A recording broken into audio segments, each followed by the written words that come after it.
Selamat datang ke Stadium Hang Jebat untuk kita menyaksikan CMB Liga Super Malaysia 2020 aksi minggu yang ke-11 hari ini untuk perlawanan yang melibatkan dua pasukan iaitu Melaka yang akan turun melayan kunjungan Johor Darul Takzim di Stadium Hang Jebat di Melaka. Jadi dua pasukan yang ketika ini mempunyai misi ataupun cerita yang cukup berbeza. Daripada Gonzalo Cabrera, sepakannya hampir terlepas dari tangkapan Nur Razlan. Ujo berjaya ditangkap. Gary juga tak ada ruang untuk melakukan hantaran. Dan ketika ini agak susah. Melaka sangat kompak di dalam kawasan mereka sendiri. Sama itu peluang untuk Leandro ketika ini untuk Gonzalo Cabrera. Tindakan yang cukup baik dilakukan oleh Nur Razlan Razali.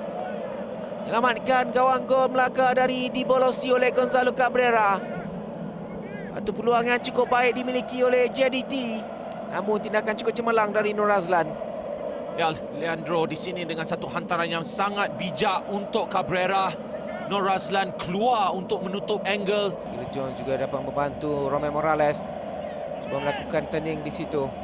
Tolakannya untuk Sonny Norde. Sepakan dari Sonny Norde. Jaya diselamatkan oleh Farizal Malias.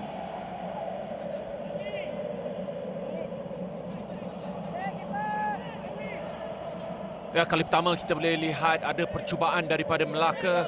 Sonny Norde yang menunggu di luar kotak penalti, kawasan penalti, dan tangkapan mudah pertama untuk Farizal Malias. Tetapi positif untuk Melaka. Mereka sedang mencuba mencari keyakinan. Leandro buka untuk Matt Davis. Sudah melakukan hantaran dari Matt Davis. Itu bukan dari Nur Razlan. Tindakan susulan dari Gary Stephen Robert. Sedikit tersasar di sebelah kiri gawang gol Melaka. Cubaan kaki kiri dari Gary Stephen Robert sebentar tadi.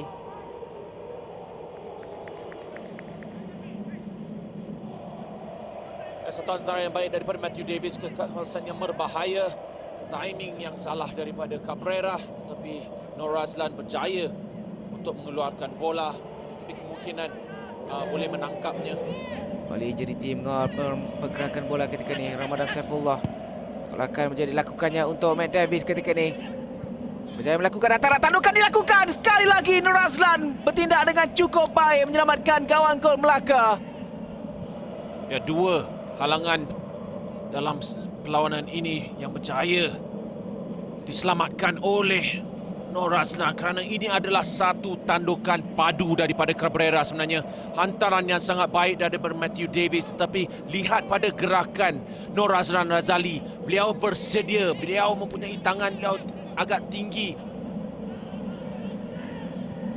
Tolakan untuk Fernando Rodriguez ketika ini. Peluang untuk Rodriguez yang dijatuhkan dan bagaimana keputusan pengadil. Mereka sepakan penalti dihadiahkan untuk Johor Darul Takzim. Lepas Fernando Rodriguez dijatuhkan sebentar tadi.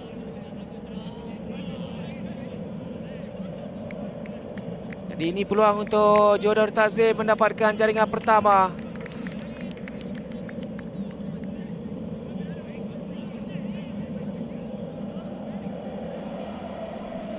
Ya, kita boleh lihat dengan lebih jelas di sini sama ada tolakan daripada Anas Rahmat yang menyebabkan pengadil memberi sepakan penalti. Ini dia tolakan daripada Anas. Memang ada tolakan, tapi bagi saya Fernando juga jatuh dengan terlalu mudah.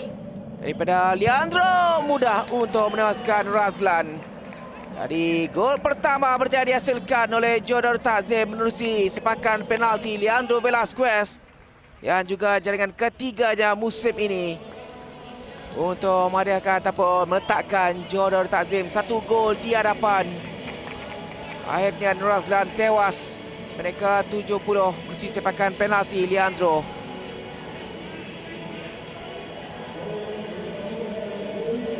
Bukan yang cukup baik bagi JDT ketika ini. Ya, tenang daripada Leandro. Kita telah lihat keyakinan sebelum ini dengan skill yang beliau mempunyai, tetapi kali ini daripada sepakan penalti beliau mempunyai satu pilihan dan beliau memastikan bola itu dalam jaring. Ketenangan, keyakinan. Jadi pertukaran drastik terpaksa dilakukan oleh Zainal Abidin Hassan untuk Melaka mencari gol penyamaan. Peluang ketika ini untuk Syafiq Ahmad berhadapan dengan Nur Azlan. Masih lagi Syafiq Ahmad dan jaringan berjaya dihasilkan. Satu kedudukan yang cukup tenang diperoleh oleh Syafiq Ahmad untuk meletakkan JDT mendahului 2 gol ketika ini. Jaringan yang merupakan jaringan peribadi kedua buat Syafiq Ahmad musim ini. Sedikit kealpaan di bahagian pertahanan terus dimanfaatkan oleh penyerang berusia 25 tahun Syafiq Ahmad untuk JDT mendahului 2-0 ketika ini. Satu lorongan untuk Syafiq Ahmad. Satu tackle dilakukan oleh Anas tetapi tidak mengeluarkan bola. Dan kemudian Syafiq Ahmad tenang di hadapan gawang Nur Azlan Razali. Kita lihat gerakan.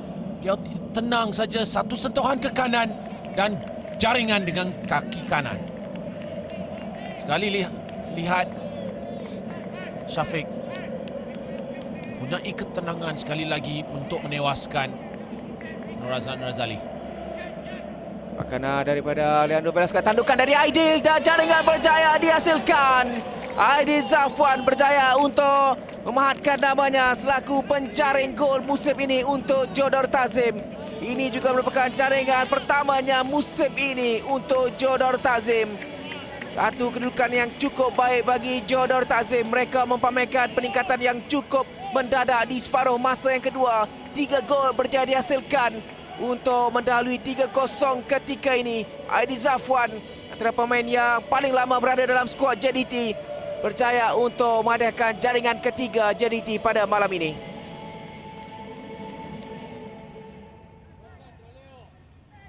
Ya, kita tahu Aidil amat berbahaya daripada sudut seperti ini. Tandukan yang tepat.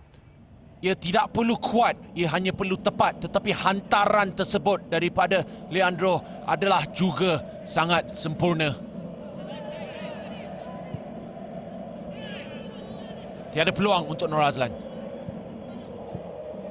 Sekali lagi peluang untuk Matt Davis ketika ini. Cari ruang untuk melakukan hantaran. Dari kaki kiri dan mencari Cabrera. Cantik. Kali ini adalah Fernando Rodriguez sebenarnya. Fernando Rodriguez. Game pertamanya bersama dengan JDT. Dan terus berjaya memastikan jaringan.